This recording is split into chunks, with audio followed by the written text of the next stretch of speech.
As noted, most Mefarshim do not link the Achrit Hayamim of Pasuk Aleph that Yaakov gave to each of his 12 sons, but rather to an attempt to reveal to them matters regarding the Messianic era.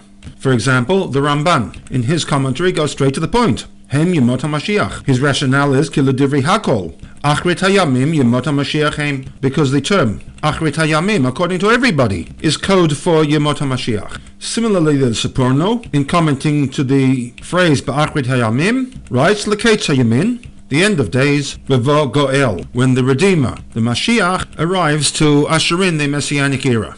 The Siftei Chachamim attempts to justify and provide a textual basis for this interpretation. His second reason is that the term Ba'achrit Hayamim, if it referred to the brachot that followed, is superfluous. The text should have read, Hi'asvu v'agida lachem, gather together, and I will inform you, Asher yikra etchem, what will happen to you, obviously referring to the short long term. The first reason provided by the Siftei Chachamim is based upon terminology, whereby Yaakov goes on to state in Pasuk 2, Hikabetsu, B'shimu b'nei Yaakov, and the word Hikabetsu is linked to the concept of Kibbutz Galiyot, the reversal of Galut, whereby the nation returns back to Eretz Yisrael. The term Hikabetsu is mentioned in the two prophecies, one in Yeshayahu and the other in Sephaniah. And therefore, on the basis of terminology, the Achrit Hayamim would refer to the Messianic period.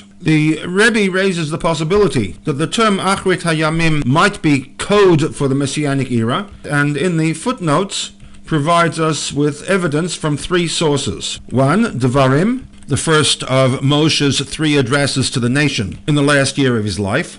Another from Yeshayahu, which we shall look at shortly. The third from Yirmiyahu, where God rails against the incompetent and corrupt leadership, promising to provide the nation with one who will lead the nation and judge with honesty and integrity. The second parak of Yeshayahu, Pasuk Bet, states that in the Achrit Hayamim there will be an ascendancy of Jerusalem, the Har Beit Hashem, Barosh Harim, and the V'naharu Elav Kol Hagoyim. All nations of the world will look to Yerushalayim for leadership.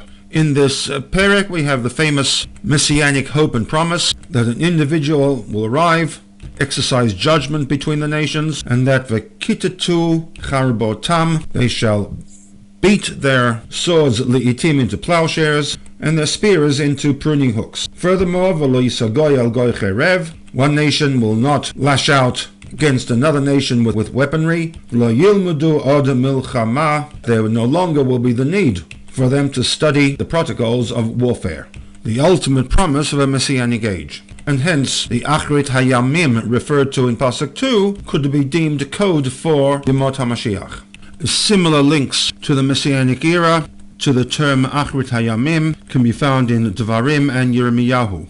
And therefore, on the basis of evidence from these three sources, the Rebbe poses the possibility that the term Achrit Hayamim in of itself is code for the YEMOT HaMashiach, and hence both the Gemara and Rashi are justified in asserting that Bikesh Yaakov legalot et haketz, Yaakov had the intent to reveal to his sons information regarding the end of days, or as others would have it, to bring about the revelations connected to the end of days. But on account of the departure of the Shekhinah, this could not take place, leaving Yaakov with the only option to move into plan B, namely the blessing of his 12 sons. The Rebbe then proceeds to reject this line of thinking, providing three reasons as to why this approach is not tenable.